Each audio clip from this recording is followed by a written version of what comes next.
ஃப்ரெண்ட்வுட்ஸ் நேயர்களுக்கு வணக்கம். இபிஎஸ் குழம்பி போய் இருக்கிறார். அதிமுகவில் அடுத்த கட்ட நகர்வு எப்படி இருக்கணும், என்ன மாதிரி ஒரு நடவடிக்கைகளை எடுக்கணும் அப்படின்னு ரொம்பவே குழம்பி போயிருக்கிறாரு. மேல்மட்ட நிர்வாகிகளை உயர்மட்ட குழுவை கூட்டி ஒரு ஆலோசனை நடத்த போறார். இப்ப சீனியர்கள், இரண்டாம் கட்ட தலைவர் எல்லாரையும் கூப்பிட்டு ஒரு ஆலோசனை நடத்த போறார். இவரு ரெண்டு விஷயத்த சொன்னார். இபிஎஸ் ரெண்டு விஷயத்த சொன்னார். அது உன்னிப்பா கவனிக்க வேண்டிய ஒரு விஷயமா தான் இருக்கு. அது பேசும் பொருளாவும் ஆகியிருக்கு. என்ன அப்படி பேசினாரு, எதுக்கு இப்போ அதிமுகவில் ரகசியமா ஆலோசனை நடத்துறாங்க அப்படின்னு பாத்தீங்கன்னா, முதலாவது காரியம் செங்கோட்டையனை முழுமையா நீக்கிறது. இந்த விஷயத்த இதே மதுரையில எடப்பாடி பழனிசாமி பேசும் பொழுது செய்தியாளர்கள் கேட்கிறாங்க, செங்கோட்டையனை நீங்க நீக்கிறதுக்கு பயமா, ஏன் நீக்க மாட்டீங்க அப்படின்னு சொல்லும்போது அவர் என்ன சொல்றாரு, இது எடுத்த கௌத்தம்லாம் நாங்க நீக்க முடியாது, ஆலோசனை பண்ணி அதுக்கப்புறம் தான் நீக்குவோம். கழகத்துக்கு யாருன்னா நற்பெயரை கெடுக்கிற விதத்துல கட்சிக்கு கோட்பாடுகளுக்கு விதிகளுக்கு புறம்பா நடக்கிறவங்கள அவங்க நான் நிச்சயம் நீக்குவோம். அப்ப சீனியர், சின்னவங்க, பெரியவங்க, உயர்ந்தவங்க அப்படின்னா நாங்க பார்க்க மாட்டோம், யாரா இருந்தாலும் நீக்குவோம் அப்படின்னு சொன்னார். இப்போ செங்கோட்டையின் மேல கைய வைக்கிறதுக்கு எடப்பாடி பழனிசாமி கொஞ்சம் யோசிக்கிறார். செங்கோட்டையன் சசிகலா கிட்ட என்ன சொல்லியிருக்காருன்னா, என்ன கட்சியே விட்டு நீக்கினாலும் நான் கவலைப்பட மாட்டேன், நீங்க கவலைப்படாதீங்கம்மா, இதெல்லாம் பெருசா எடுத்துக்காது, நான் மகிழ்ச்சியா தான் இருப்பேன். கட்சியே விட்டு என்ன முழுசா நீக்கினாலும், அடிப்படை உறுப்பினர்ல இருந்து என்ன நீக்கினாலும் நான் சந்தோஷப்படுவேன் அப்படின்னு சொன்னார். ஆனா இப்போ எடப்பாடி பழனிசாமிக்கு சிக்கல். செங்கோட்டையின் மேல கைய வச்சதுக்கு, அதாவது எல்லா பொறுப்புகளிலிருந்தும் அவரை நீக்கினதுக்கே ஈரோடுல பெரும் அடி வாங்கி இருக்கிறாரு எடப்பாடி பழனிசாமி. இப்ப அடிப்படை உறுப்பினர் இருந்து நீக்கிட்டாருன்னு வச்சுங்களேன், அவ்வளவுதான், டோட்டல் வாஷ் அவுட். கொங்கு மண்டலத்திலேயே டோட்டல் வாஷ் அவுட் அப்படின்ற ரேஞ்சுக்கு எடப்பாடி பழனிசாமி எழுதி வச்சுக்கணும். அந்த ரேஞ்சில் இருக்கு. இப்போ செங்கோட்டையன் ஓபிஎஸ் சந்திச்சிருக்கிறாரு, டிடிவி தினகரன் சந்திச்சிருக்காரு, ஓபிஎஸ் சந்திச்சிருக்கிறாரு. இதுல டிடிவி தினகரன் என்ன சொல்றாரு, நாங்க 3 பேரை சேர்ந்து 2026 சட்டமன்ற தேர்தல நாங்க ஒருங்கிணைந்து பணி செய்வோம், எடப்பாடி பழனிசாமி எங்கள் பொது எதிரி, அவரை நாங்க வீழ்த்துவோம் அப்படின்னு சொல்லியிருக்கிறார்.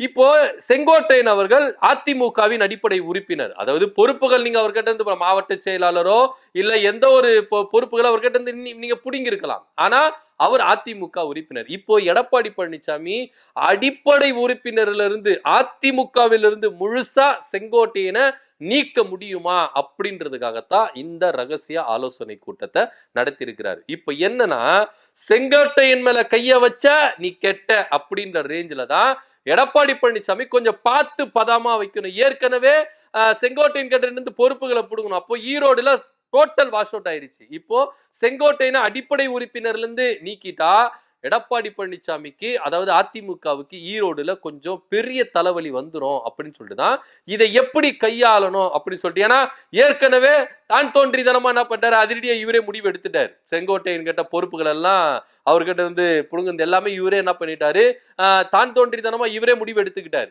எந்த ஒரு மற்ற சீனியர்கள் கிட்டயோ இல்ல உயர்மட்ட குழுவுகிட்டயோ இல்ல முன்னாள் அமைச்சர்கள் கிட்டயோ யாருக்கிட்டே டிஸ்கஷனே பண்ணல.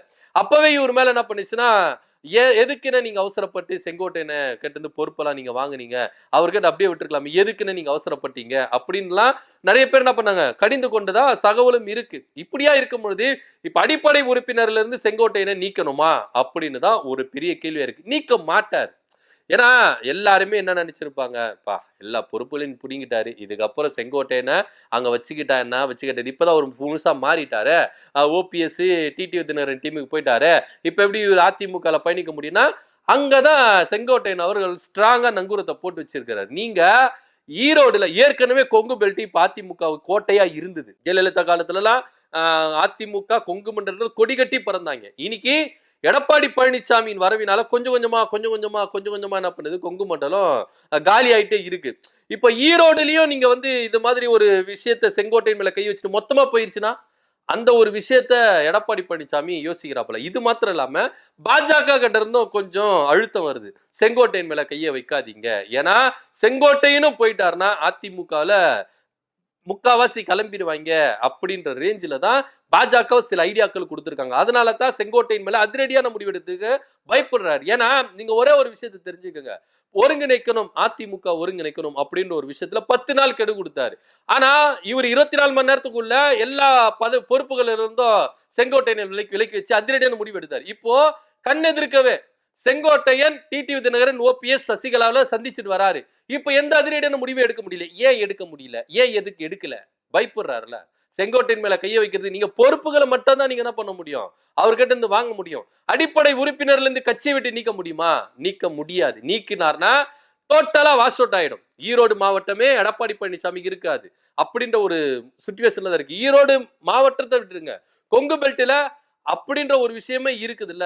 ஏன்னா இப்ப கொங்கு பெல்ட்ல எடப்பாடி பழனிசாமிக்கு எதிராகவே நிறைய பேர் என்ன பண்ணிட்டு இருக்காங்க, எழும்பி இருக்கிறாங்க. அப்படி இருக்கிற பட்சத்துல இங்க செங்கோட்டையின் மேல கைய வைக்கிறதுக்கு எடப்பாடி பழனிசாமி கொஞ்சம் பயப்படுகிறார் அப்படின்ற கோணத்துல தான் பாக்குறோம். அடுத்த கட்டமா விஜய் கூட கூட்டணி வைக்கிறீங்களா அப்படின்னா, நாங்க பேச்சுவார்த்தையை நடத்தல, நாங்க எதுக்கு கூட்டணி வைக்கணும் அப்படின்னு படார்னு போட்டுட்டார். இதே எடப்பாடி பழனிசாமி குமாரபாளையம் சுற்றுப்பயணத்துல என்ன சொன்னாரு அப்படின்னு பாத்தீங்கன்னா, கொடி பறக்குதா, பிள்ளையார் சொல்லி போட்டுட்டாங்க அப்படின்னு சொன்ன எடப்பாடி பழனிசாமி இன்னைக்கு என்ன சொல்றாருன்னா, விஜய் கூட கூட்டணி இல்ல, நாங்க பேச்சுவார்த்தை நடத்தல அப்படின்னு. இதே எடப்பாடி பழனிசாமியுடைய வாய் எப்படி முதல்ல பேசுச்சு, பிள்ளையார் சுழி போட்டுட்டாங்க, கூட்டணி அமைய போகுது அப்படி இப்படின்னு சொன்னாரு. இப்போ இன்னைக்கு என்ன சொல்றாரு, கூட்டணி கட்சி இல்ல அப்படின்றாரு. எதுக்கு இப்படி மாத்தி மாத்தி பேசுறாரு அப்படின்ற ஒரு கேள்வி வருதுல. ஏன்னா எடப்பாடி பழனிசாமிக்கு நல்லாவே தெரியும், பாஜக கூட இருக்கிற வரைக்கும் தமிழக வெற்றி கழகம் உள்ள வராது. மேபி அவர் உள்ள வந்தாலும் எடப்பாடி பழனிசாமிக்கு பெரிய அடி விழும். இதுல இன்னொரு விஷயம் என்னன்னா, எடப்பாடி பழனிசாமி கூட இருக்கிற அதிமுக நிர்வாகிகளே விஜயோட வரவை ஏத்துக்கல.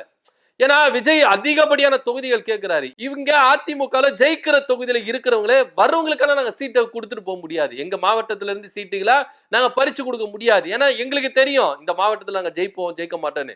அப்படின் போது விஜய் வந்து எங்களுக்கு இத்தனை தொகுதி வந்து எடுத்து கொடுத்துட்டா நம்ம கதி என்ன ஆகுறது அப்படின்னு சொல்லிட்டு விஜய்க்கு எதிராகவே எடப்பாடி பழனிசாமிக்கு எதிராக நிறைய பேர் போர்க்கொடி தூக்குனாங்க. அதனாலதான் அது மாத்திரம் இல்லாம பாஜக ஒரு பக்கம், நீங்க எங்களுக்கு தெரியாமையே விஜய வந்து என்ன பண்றீங்க, கூட்டணிக்குள்ள சேர்த்துக்கிறீங்க அப்படி இப்படின்னு சொல்லிட்டு அவங்க ஒரு பக்கம் என்ன பண்ணாங்க, பிரஷர் மேல பிரஷர் கொடுத்துட்டே இருந்தாங்க. இதனாலேயே கூட்டணியை பத்தி பேசாமையே அமைதியா வாயடிச்சிட்டு இருந்தாரு எடப்பாடி பழனிசாமி. மத்தவங்க எல்லாம் பேசியிருந்தாங்க, செல்லூர் ராஜன், ஆர்பி உதயகுமார், இன்னும் நிறைய பேரு, ராஜேந்திர பாலாஜி, எல்லாருமே என்ன பண்ணாங்க, விஜய வாங்க வாங்கன்னு சொல்லிட்டு கூப்பிட்டு பார்த்தாங்க. ஆனா அந்த மனுஷன் மதிக்க கூட மாட்டாங்க போல. எப்பேற்பட்ட ஒரு கட்சி, வரலாற்று சிறப்புமிக்க ஒரு கட்சி, ஆண்ட கட்சி, நீங்க கூப்பிடுறாங்க, ஒரு பேச்சுக்காக எட்டி திரும்பி பார்த்துருக்கலாம்ல. அவர் திரும்பி பார்க்கறதுக்கு மனசே வரல. அட போங்கப்பா, நீங்க எப்படின்னா கத்தின்னு இருங்க, எப்படின்னா கூப்பிட்டு எங்களுக்கு விருப்பம் இல்லை அப்படின்ட்டாங்க. இப்போ விஜய் கூட்டணிக்குள்ள வருத இதே எடப்பாடி பழனிசாமி பிள்ளையார் சொல்லி போட்டாங்க, கூட்டணி அமையும், கூட்டணிக்கு வரணும் அப்படி இப்படி கத்தினுங்க. இன்னைக்கு என்ன பண்றாங்க, கூட்டணி இல்ல, நாங்க பேச்சுவார்த்தை நடத்தவே இல்லை, கூட்டணிக்கு நாங்க கூப்பிடல அப்படின்ட்டு டப்பாருன்னு என்ன பண்றாப்புல, பல்டி அடிச்சிட்டாப்புல எடப்பாடி பழனிசாமி. இப்ப என்ன பண்ண போறாரு அப்படின்றது தெரியல. இப்ப கூட்டணி அதிமுக தலைமையில ஒரு கூட்டணி உருவாகும் அப்படின்னு சொல்லிட்டு வந்த எடப்பாடி பழனிசாமி இன்னைக்கு விஜய் கூட கூட்டணி இல்ல அப்படின்றத முழுசா என்ன பண்றாரு, முன்வைக்கிறார்.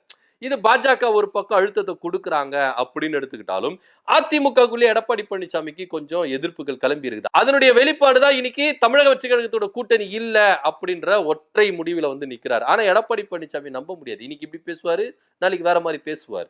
அதனால அந்த விஷயத்துல கொஞ்சம் பொறுத்து இருந்தா பார்க்கணும் அப்படின்ற ஒரு பார்வையில தான் பார்க்கப்படுது. ஆனா இருந்தாலும் செங்கோட்டையின் மேல எடப்பாடி பழனிசாமி கையை வைக்க மாட்டார். வச்சார்னா கொங்கு பெல்ட்ல டோட்டலி வாஷ் அவுட் அப்படின்றத எடப்பாடி பழனிசாமி எழுதி வச்சுக்கணும். ஏற்கனவே 2026 சட்டமன்ற தேர்தல நம்ம ஜெயிப்போமா தோப்போமா அப்படின்ற ஒரு கவலையிலே இருக்கிறார். ஏன்னா சொந்த மாவட்டத்திலே அவருக்கு பவர் இல்ல, பீஸை பிடிங்கி உட்கார வச்சுட்டாங்க. இப்போ கொங்கு பெல்ட்ல நீங்க எடுத்துக்கிட்டீங்கன்னா செங்கோட்டையின் மேல கையை வச்சு அதையும் இழக்கிறதுக்கு அவர் தயாரா வர மாட்டாரு. அதனால செங்கோட்டையனை சமாதானப்படுத்துறதுக்காக பாஜக படிக்கட்டை ஏறுவாரு அப்படின்றதுதான் நிறைய பேருடைய கருத்தாவும் இருக்கு. என்ன நடக்குது அப்படின்ற பொறுத்து இருந்து பார்க்கலாம். செங்கோட்டையனை அதிரடியா நீக்கிறதுக்கு எடப்பாடி பழனிசாமி தயங்குகிறார், பயப்படுகிறார், இதுதான் உண்மையான விஷயம் அப்படின்னு அதிமுகக்குள்ள சில சலசலப்புகள் இருக்கு. அதே சமயம் விஜய் கூட கூட்டணி இல்ல அப்படின்றதையும் எடப்பாடி பழனிசாமி சொல்லியிருக்கிறார். இதை பத்தியோட கருத்து அப்படி இருக்கல, கமெண்ட் பண்ணுங்க. நன்றி, வணக்கம்.